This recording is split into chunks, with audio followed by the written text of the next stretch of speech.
Assalamualaikum warahmatullahi wabarakatuh.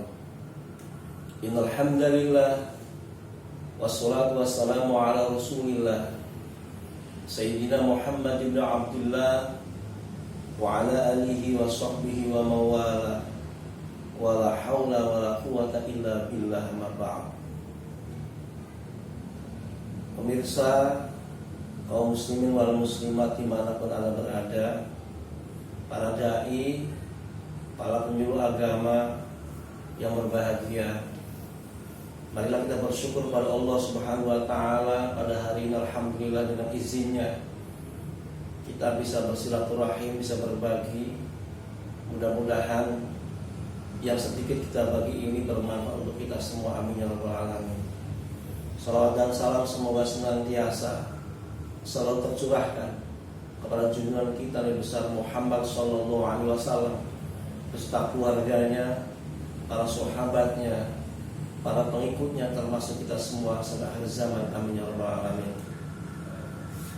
Kaum muslimin wal muslimat rahimakumullah, akhir-akhir ini sebagian dari warga kita, sebagian dari bangsa kita, banyak yang tidak bisa mengendalikan emosinya.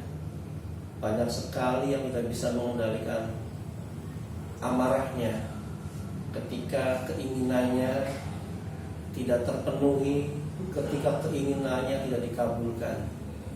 Mereka turun ke jalan, mereka berdemonstrasi sambil mengucapkan kata-kata yang kotor, sambil mengucapkan kata-kata tidak layak kepada seorang pemimpin, seorang manajer yang di demonya itu. Bahkan lebih ngeri lagi, sampai brutal, melempar batu, bahkan merusak segala fasilitas umum.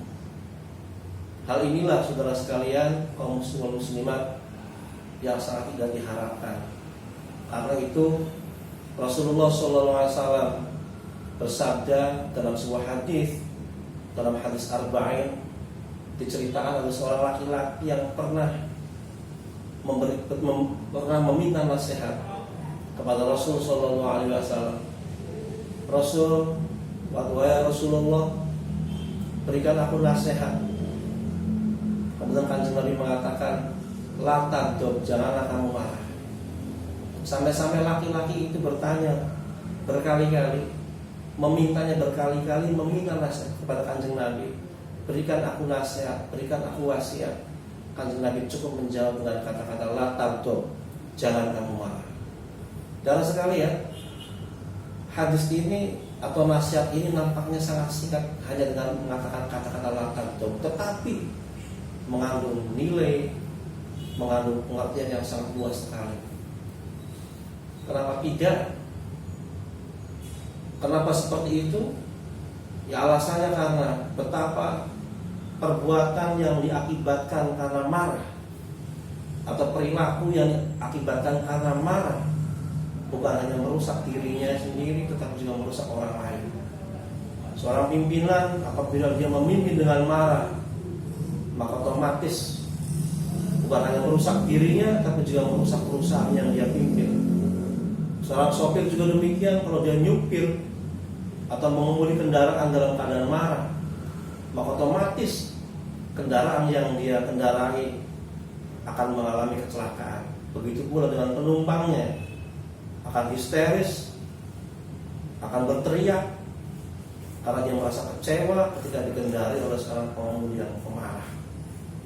Begitu halnya dengan seorang suami, kalau dia memimpin keluarga dengan keadaan marah-marah, akan gampang atau akan dengan mudahnya seorang suami mengucapkan kata-kata cerai kepada seorang istrinya dan lain sebagainya.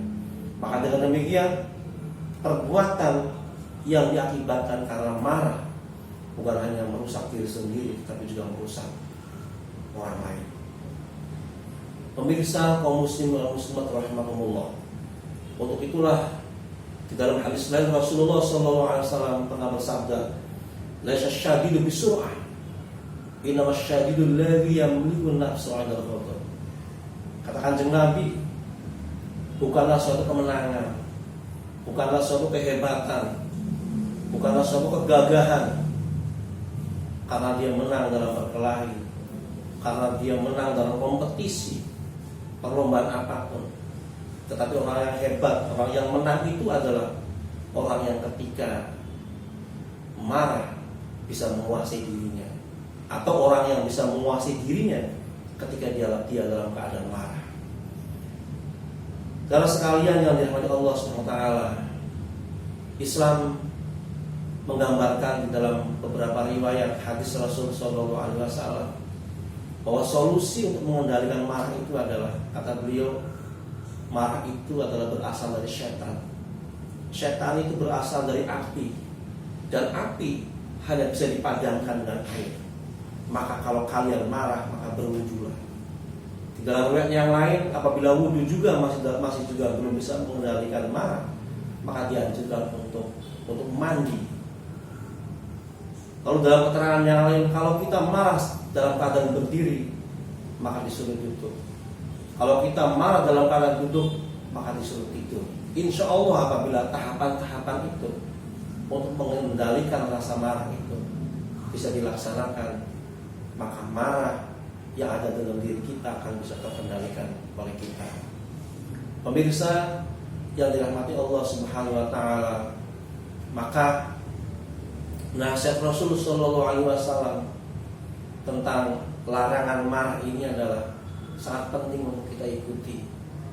Apapun statusnya kita di masyarakat, siapa kita, di mana kita, dan dalam keadaan apapun, kita harus dalam kondisi atau dalam keadaan selalu bisa mengendalikan amarah kita.